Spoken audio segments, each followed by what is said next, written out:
예, 감사합니다. 어, 방금 이 교수님께서 너무 잘 그 추적 공개 그 알고리즘과 기술에 대해서 너무 잘 설명을 주셔가지고 그에 이어받아서 그것에 대한 국내에서 어떻게 규범적인 평가를 하고 있는지에 대해서 주로 발표를 하도록 하겠습니다. 사실 그 가장 근간이 되는 것은 역시 역학도서관 분들이 아주 헌신적으로 직접 많은 그 한계에 육체적, 정신적 한계에 몰려가면서 열심히 노력하셔서 직접 인터뷰를 하시고 추적하시는 게 가장 근간입니다. 그래서 법도 이제 어쨌든 직접적인 강제는 불가하기 때문에 여러 가지 이렇게 형벌을 부과함으로써 허위의 진술을 최대한 막고 또한 신고를 이렇게 유도하고 있는데요. 이제 법이 확진된 사람을 직접 신고를 안 했다고 해서 처벌할 수는 없기 때문에 대신 세대주에게 신고 의무를 부과한다든지 아니면은 여러 공중 밀집 장소 관련에 대해 신고 의무를 부과한다든지 이렇게 하고 있습니다. 그런데 이렇게 사람의 진술과 선이 뭐 성선설에 의지해서 이런 역학 행정을 펼치다 보면 문제가 코로나 같이 극단적으로 감염력이 높은 바이러스의 경우에는 이 아래 연구결과 사이언스 에이지에 실린 연구결과에서 보시듯이 단 이틀 3일만 지체돼도 굉장히 그 어떤 역학적인 효능이 떨어지게 됩니다. 그래서 그렇게 사람의 진술에 의해서 허위 진술이나 이런 거에 의해서 시간을 허비하기보다는 IT 기술을 이용해서 추적을 해보자 이런 생각에 이르게 되었고, 우리나라 같은 경우에는 메르스 때 2015년 메르스 유행 때 혹독한 경험을 기반으로 이미 그때 감염병 예방법을 개정해가지고 법상 근거를 마련해 두었습니다. 그래서 법상 이제 법상으로는 이렇게 폭넓게 되어 있습니다. 예를 들면 뭐 이통사에서 위치 정보를 받고 뭐 여러 가지 출입국 정보, CCTV, 카드 정보, 교통카드 정보, 그다음에 여러 가지 신원 정보, 그다음에 여러 가지 그 처방 시스템 같은 것을 받아서 질본이랑 그 보건복지부에서 이걸 통합해가지고 좀 상당히 폭넓은 기관들, 중앙행정기관 및 우리 지자체, 그다음에 건보, 심평원 이런 여러 기관에 정보를 보낼 수 있게 되어 있습니다. 그런데 실제 이제 가장 맹위를 펼친 것은 이 한국정보화진흥원에서 많이 개발하신 그 역학조사 지원 시스템인데, 이것은 우리 유희진 교수님께서 이미 상세히 설명을 해주셔서 뭐 생략을 하도록 하겠습니다. 근데 이제 말씀드릴 수 있는 것은 법상으로는 굉장히 여러 가지를 실시간으로 전송할 수 있게는 되어 있는데, 실제로는 카드사나 이통사에서 주로 정보를 받아 실시간에 가깝게 뭐 10분 정도의 그 시간차를 두고 역학조사관들이 바로바로 이것을 추출해서 허위 진술을 잡아내고 바로바로 빠르게 격리 등 대응을 할 수 있게 설계가 되었습니다. 근데 이 역학조사 지원 시스템이 어떻게 보면 우리나라 메르스 때 경험과 굉장히 빠르고 신속한 행정으로 인해서 전 세계 유일무이하게 우리나라가 이거를 갖추다 보니까 전 세계에서 굉장히 이것에 대해서 고도의 관심이 증폭되게 됩니다. 외신에서 굉장히 이것에 대해서 뭐 잘못된 정보도 많이 보도하게 되고, 마치 감시국가로 이용하기 위한 뭐 한거린다는 식으로 좀 우리 입장에서 좀 억울한 측면도 있는 비판을 굉장히 많이 가하고 있는데, 과연 그러한지 좀 살펴보도록 하겠습니다. 그 다음에 이제 다음으로 또 중요한 것이 이렇게 추적된 이동 경로를 공개하는 부분입니다. 그래서 감염병 예방법 34조에 이에 있는데, 이 또한 2015년 메르스 유행 시 의원입법 형식으로 제정이 됐는데요. 이게 워낙 이제 2015년에 5월에 이제 첫 확진자가 발생하고 6월에 단 20일 만에 의원입법으로 일사천리로 이것을 진행해서 만들었습니다. 그러다 보니까 좀 상당히 충분한 검토 없이 좀 만들어진 측면이 있고요. 뭐 굉장히 공개 범위는 넓은데요. 이제 법상으로는 지금 현재 보건복지부 장관의 권한은 돼 있고, 이번 6월 4일자로 위임 규정을 좀 시행령상 위임 규정을 개정해가지고 질본에 이 공개 권한을 위임했습니다. 다만 지자체의 권한은 명시적인 규정이 현재 없습니다. 그래서 물론 이렇게 굉장히 포괄적인 지자체의 일반적인 정보 공개 규정은 있습니다만은 개인 정보를 이렇게 공개하는 것에 대한 위임은 없기 때문에 좀 법상 문제가 여전히 있는 상황이고요. 또 우리가 이걸 본격적으로 시행한 것은 이런 코로나 때부터다 보니 질본 가이드라인에서 상당히 좀 시행착오가 약간 있었습니다. 그래서 처음에는 상당히 좀 직장명 국적 이렇게 굉장히 아주 구체적인 거주지 등이 좀 공개가 되다가 3월 9일 인권위가 과도한 사생활 공개는 좀 문제가 있다 해서 권고를 합니다. 그래서 질본에서 이 권고에 따라서 첫 번째 가이드라인을 발표를 하는데요. 이게 지자체에 대한 가이드라인이죠.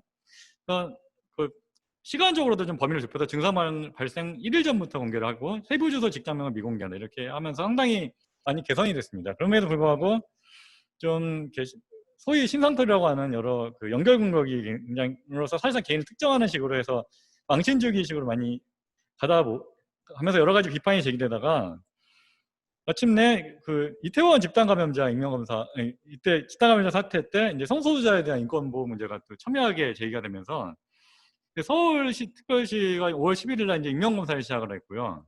일본도 이제 전국적으로 익명검사를 확대하고 어느 클럽을 구체적으로 방문했는지를 동선에 삭제한다든지 하는 식으로 좀 개선을 했습니다. 다만 이거는 이태원에 한해서만 이렇게 시행하는 것이고 여전히 그 개인을 사실 확진자 1, 확진자 2 이런 식으로 개인이 어느 정도 특정이 가능하고 영업장벽이 공개돼서 영업손실이 초래되기 때문에 그로 인한 여러 사회적 문제들이 발생하고 있습니다. 이러한 것을 국내적으로 어떻게 평가하고 있는지 규범적인 평가 문제에 대해서 논하겠습니다. 크게 보면은 전 세계적으로는 두 개로 나눠지고 있습니다. 일부 우리나라를 이제 비롯한 아주 극소수의 국가들만 시행하고 있는 네트워크 기반 추적 방식이 있고 블루투스 기반으로 한 접근 추적 방식이 있는데 이 기술적 측면에 대해서는 이유진 교수님께서 너무나 잘 설명해 주셨기 때문에 제가 짧은 지식으로 설명하는 건 의미가 없을 것 같아서 넘어가도록 하겠고요. 다만 이제 그 전 세계적으로 이제 네트워크 기반 추적을 하는 나라는 그 소수입니다. 그래서 굉장히 또 이제 주목을 받고 있고요, 우리나라가. 현재 우리 일본 그 역학조사 지원 시스템이나 이스라엘 신벳 감시 시스템이라는 데서는 이통사 위치 정보를 직접 이통사에서 받아가지고 이제 추적을 하고 있습니다. 근데 신벳 시스템이라는 거는 원래 하마스 테러에 대응해서 만든 테러 시스템인데 이걸 좀 전용한 거고 우리나라 같은 경우에는 그 스마트 시티 기술에 입각한 어떤 지자체에서 개발한 여러 가지 시스템들이 있었는데 그거를 이제 우리 한국정보화진흥원의 여러 노하우를 결합해가지고 굉장히 빠른 시간 내에 구축을 해내신 거고요.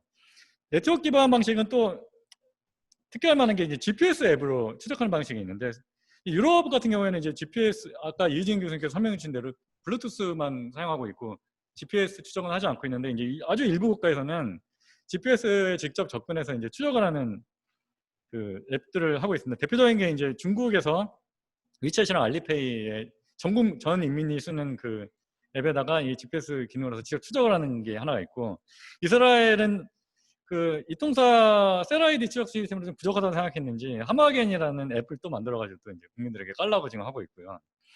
아이슬란드에서 아이슬란드는 굉장히 가족적이고 인구도 적은 나라인데 서로 다 알고 어떤 작은 나라에서 우리는 그냥 유럽과 달리 GPS 추적하자 해가지고 어떤 사회적 합의를 얻어서 국민들이 굉장히 대다수가 깔아가지고 이제 라크닝이라는 앱을 쓰고 있고요.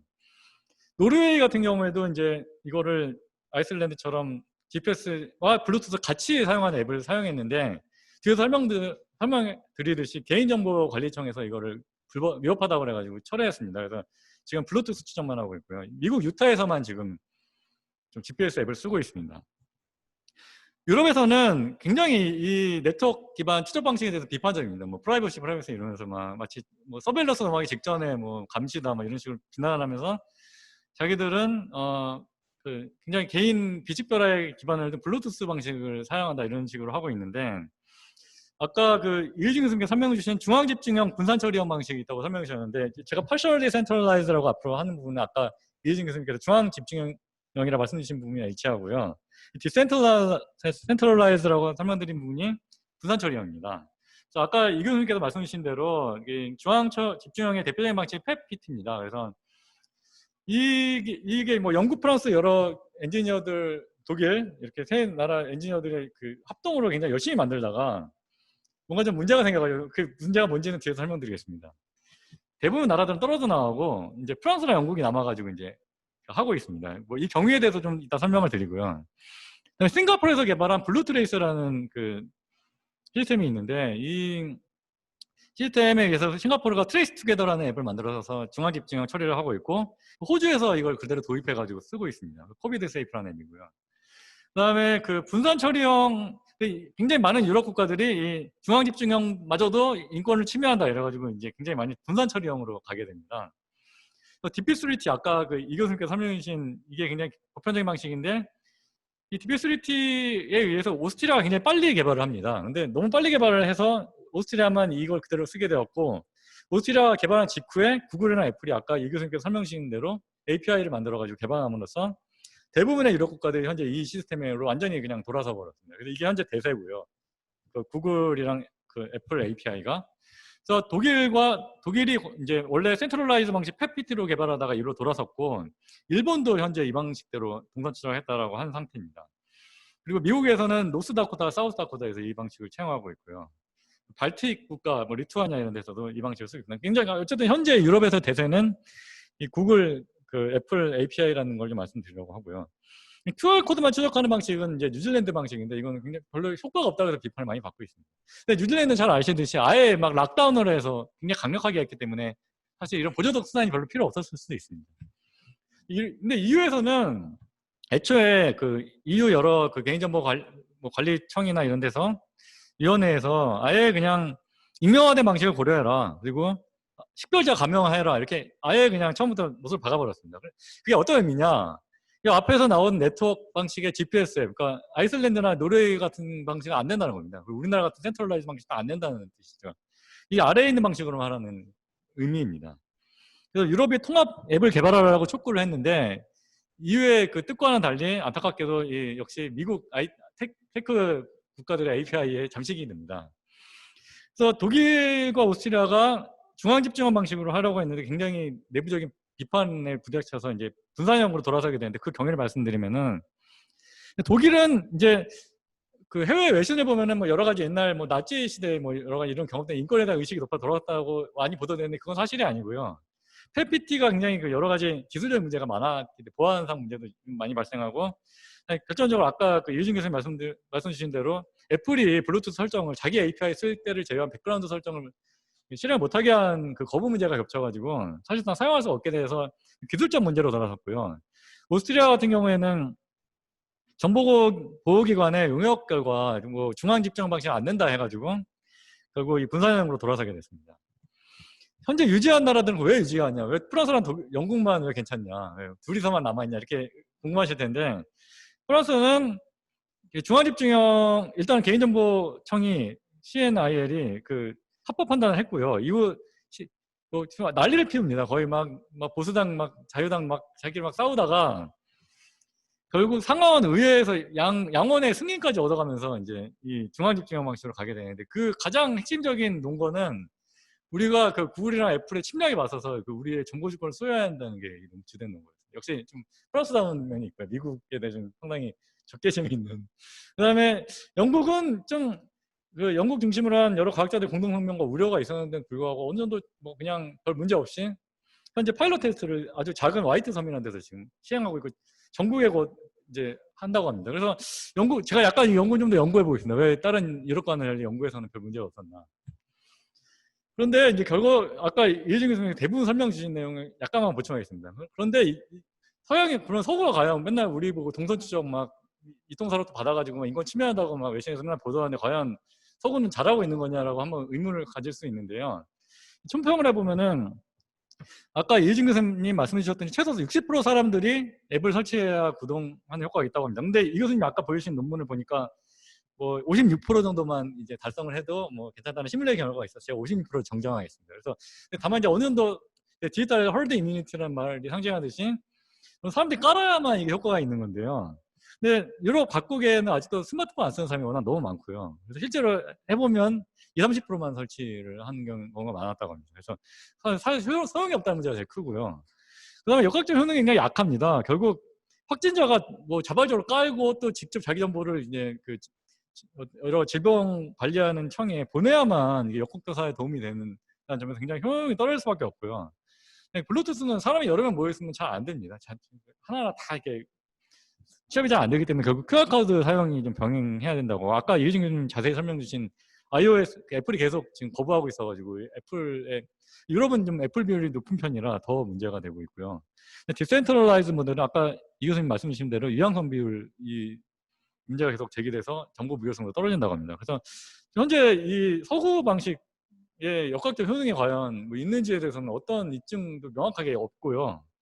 시뮬레이션들은 좀 있습니다. 다만 뭐 현실 세계에서 이게 효용이 있었는지는 여전히 의문이 있을 뿐더러 맨날 우리 보고 뭐 감시 효과라고 하지만 실제 이들이 개인정보법 논란에서 자유롭지도 않습니다. 이게 사실상 이 비시프라가 되었다 보니 완전한 익명화된 것도 아니기 때문에 각 부러진 그 시스템을 각 연결을 링킹을 해가지고 이제 시프라는 게 불가능한 것도 아니라고 할 수 있습니다.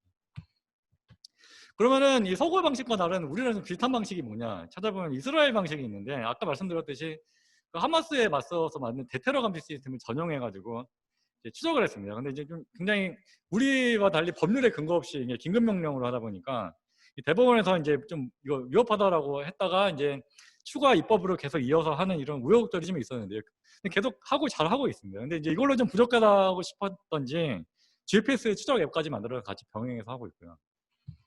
노르웨이 같은 경우는 아까 말씀드렸듯이 그 EU에서 나온 가이드라인상 GPS 추적은 안 된다 해가지고 아예 그냥 그 무효화, 그러니까 법적 위협하다고 판단이 돼가지고 결국 이제 다른 유럽과 같은 방향으로 틀게 되었습니다. 그러면 아시아 이웃 국가들은 어떻게 하고 있냐? 중국은 좀, 우리는 좀 사실 되도록 중국 국제사회에서는 이제 중국처럼 취급되지 않는 게 굉장히 중요한데, 중국은 좀 역시 강하게 하고 있습니다. 뭐 역시 이챗 알리페이에 그냥 깔게 해가지고 다 위치 정보 다 가져오고, 뭐 QR 코드 방식으로 뭐 녹색 코드가 뜰 때만 이렇게 어디 출입을 하게 하는 방식으로 좀 하고 있고, CCTV에서 뭐 안면 인식 같은 것도 한다는 혐의가 있습니다. 근데 이제 중국은 이건 어떻게 하는지에 대해서 좀 그냥 투명하지 않기 때문에 우리가 좀 정확하게 파악하기 좀 어려운 점이 있습니다. 일본의 경우에는 수동 추적을 하고 있는데, 다만 이제 6월 19일자로 최근에 이제 우리도 유럽처럼 이제 구글 애플 API 기반으로 한번 해보자 뭐 이러고 있습니다. 근데 이제 열심히는 안 하고 있고요. 대만은 이제 외신에 보면 우리처럼 그 중앙 추적을 하는 것처럼 많이 잘못 보도되어 있는데, 제가 직접 좀 찾아보니까, 대만 자료를 직접 찾아보니까 뭐 여전히 수동 추적을 하는 것 같고요. 뭐 해외 외신에서 언급된 거 주로 이제 그 자가격리된 사람 이제 집에 잘 있는지 추적하는 그런 시스템인 것 같습니다. 싱가포르이 아까 말씀드렸듯이 좀 독자적으로 그 중앙집중형 그 시스템을 만들어가지고 호주에도 수출하고 어떻게 보면 좀 굉장히 시스템적으로 좀 주가를 날리고 있습니다. 근데 싱가포르는 약간 CCTV 같이 하고 있고요. 워낙 작은 나라다 보니까. 그럼 우리나라 같은 경우는 뭐가 쟁점이냐? 사실은 국내에서 추적에 관해서는 제 생각에는 국내에서 이제 국민들은 어느 정도 좀 탄력적으로 프라이버시를 좀 이렇게 공익을 좋아했다는 마인드가 어느 정도 있습니다만 잘 협조하고 있고, 그리고 역학조사분들과 여러 가지 그 의료진들이 너무나 그 심각한 고생을 하고 계시기 때문에 인간의 한계가 이르면서까지 이렇게 방역을 하고 시고 있기 때문에 이거에 대해서 뭐 이걸 용이하게 하고 쉽게 하는 거에 대해서 큰 비판은 없는 것 같아요. 다만 오히려 외신에서 좀 자기들은 이렇게 블루투스 앱을 이렇게 우아하게 쓰고 있는데 니는 이렇게 민주국가 같이 안 하냐는 식으로 외신의 비판이 좀 많았던 부분인데, 제가 좀 짚어보면은 어쨌든 간에 역학적 효능은 블루투스 방식이랑 비교도 할 수 없이 크다고 생각이 됩니다. 이거를 이통사 셀라이드 방식으로 추적하는 방식은.